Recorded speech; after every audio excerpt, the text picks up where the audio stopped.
L'élection de son successeur à la région devrait avoir lieu le 7 septembre prochain. 200 Roms ont été évacués d'un bidonville de Villeurbanne, près de Lyon, ce matin, bidonville qu'ils occupaient depuis plusieurs années. L'opération était prévue de longue date, mais c'est un cas de tuberculose détecté il y a une semaine qui a précipité les choses. Les Roms ont en grande majorité accepté de retourner en Roumanie avec une aide financière. Céline Pauillac et Yves Olegnier.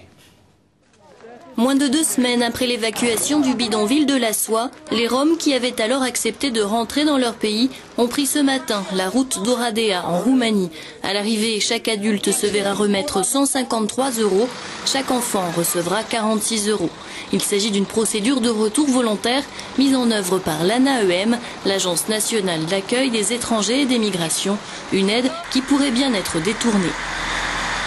Ici, les Français bien et les Roumanie, il n'y a pas de travail. Il n'y a pas de maison, il n'y a pas rien.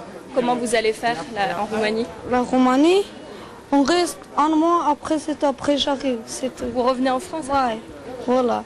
Il y en a beaucoup qui vont faire comme vous? Bah oui, tout le monde, tous les Roumains, tout le monde les fait comme ça. Oui, est-ce qu'ils ne seront pas tentés de revenir avec les 150 € en poche? Il est possible qu'un certain nombre reviennent. Mais je pense qu'une grande majorité, on met en œuvre des programmes sur place pour que les gens arrivent à développer une activité économique sur place. Donc ça, c'est en lien avec l'ANAEM également en Roumanie, puisque nous avons une représentation en Roumanie. Plus de 1500 km, près de 24 heures de trajet, et le sort de ces Roms passera entre les mains des associations roumaines. Les responsables de Forum Réfugiés n'y trouvent rien à redire. Dans la mesure où les gens souhaitent rentrer chez eux, oui, c'est positif de pouvoir les aider effectivement à retourner dans de bonnes conditions dans leur pays. Oui, oui.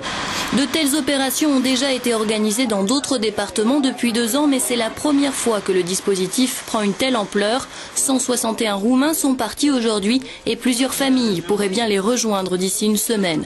Car l'aide au retour volontaire est une solution d'éloignement à laquelle le ministre de l'Immigration veut recourir de plus en plus.